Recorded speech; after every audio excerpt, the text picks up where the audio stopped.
Welcome dear students. Today we are going to discuss a problem in which many different concepts are involved: mechanics, fluid mechanics and continuum mechanics.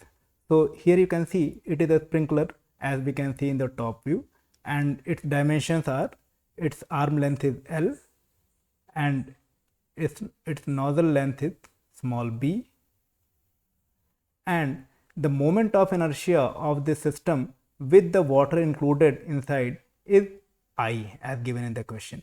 Cross section of the nozzle outlet, this cross section is S here and S here. Okay, and the flow velocity relative to nozzle, this water is leaving with velocity u here and similarly u here.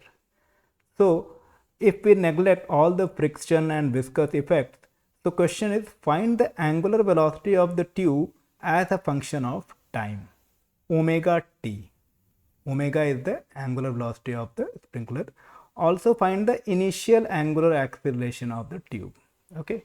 So first of all, if they are talking of angular velocity, right? If there is no torque on the system, because water will be flowing, let us say the water pipelet is coming something like this. So water will be coming here. This water won't have any angular momentum with respect to the center. Let us mark the center as C. Okay, this is the center C. So this inlet water won't have any angular momentum. That means there is no external torque on this whole system. So angular momentum of the system will remain conserved. Now let us focus on this water element. This water is going with some velocity, let us say with respect to ground, if we talk, its velocity is Vg and this length is L. So what is the angular momentum of this water mass? Obviously m, or let us say dm, which is the small mass of the water, dm vgl. This will be the angular momentum of this element with respect to the center, and same will be for this. Okay, dm vgl, where vg is the velocity of water with respect to ground. Okay, so what you see, these two water elements are trying to generate an angular momentum in anti-clockwise direction. That means the angular direction of their angular momentum is upward from this plane of paper. So as there is no external torque, what will the sprinkler do? The sprinkler will try to rotate in opposite direction so as to conserve the angular momentum. I mean, whatever surplus is being generated by this water element, this tube will try to compensate by rotating in opposite direction so as to conserve the angular momentum. Okay, so what will our strategy be? We will consider a very small time interval dt and see what is happening, how angular momentum is getting conserved in that small time interval dt. So let us approach in that way. Let us say at some time t, situation is like this. Okay, this is rotating with some angular velocity omega at time t. So what is its angular momentum? Let's say initial angular momentum is I times omega, where I is the moment of inertia of this whole system. Now after very small time dt, at time t plus dt, how the situation will have changed? Let us see. At time t plus dt, situation has changed something like this. A very small mass of water dm has come out of the nozzle and it is moving with velocity vg in ground frame. This vg is relative to ground, not relative to nozzle. Okay, same is the story over here. This small mass of water dm has come out and moving with velocity vg. Okay, and as a result of this will have some increased velocity, increased angular velocity, so as to compensate for this extra angular momentum generated in opposite direction. That means its angular velocity will be now omega plus d omega, let us say. So what we can say, like here angular momentum, if we consider the total angular momentum of this whole system, total angular momentum of this whole system, then what you can say, it will be, angular momentum will be what, I omega plus d omega minus, because these water elements have opposite direction of angular momentum, minus twice of, because two elements are water are there, twice of dm times vg times L. Fine. Now what you can say about vg, this vg is velocity relative to ground. Also you see, what is, suppose there is a point, I must say, if this is the, there is a point P on the nozzle, so what is the backward velocity of nozzle, what is the backward velocity, simply you can get it by V equal to R omega, V equal to R omega. So what is R over here, R is L, what is omega, omega is omega plus d omega. Okay, so backward velocity of nozzle is this and forward velocity of water is this. So what is their relative velocity? Simply the addition. That means u relative velocity is simply the summation of the two, is Vg plus L omega plus d omega. Fine. Now you see d omega is very small as compared to omega, so we will neglect it, we will take it as 0. So what we get, Vg is what, bring L omega this side, Vg is u minus L omega. Okay, so this Vg value we will put in our equation when needed, mark it as A.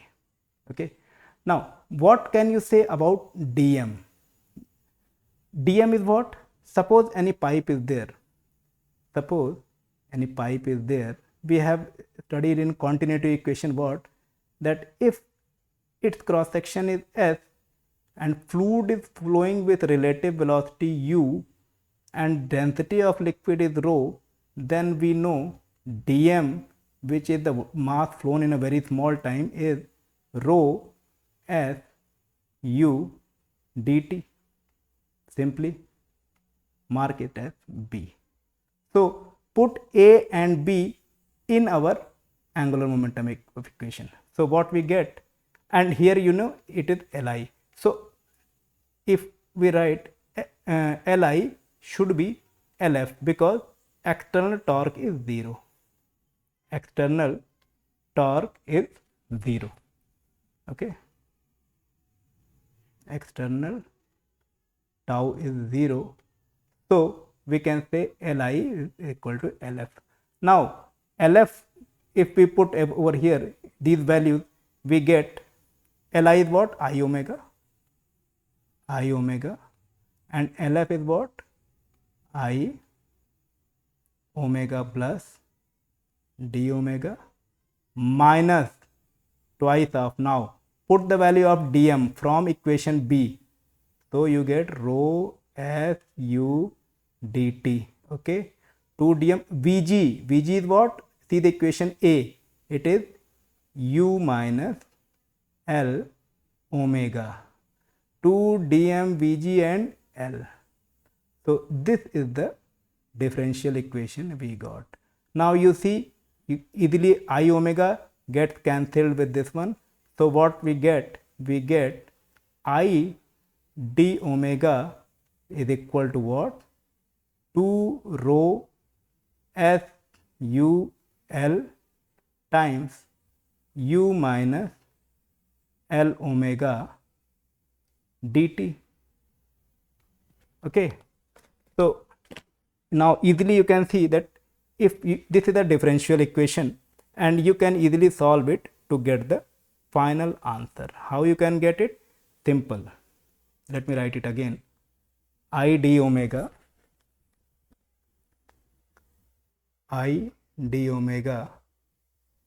is equal to twice of rho S u L u minus L omega dt.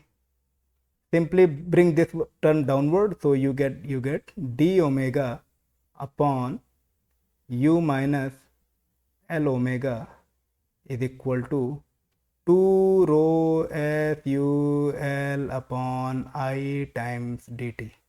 Very simple. Now, integral limits. What will be the integral limit? Initial angular velocity is 0.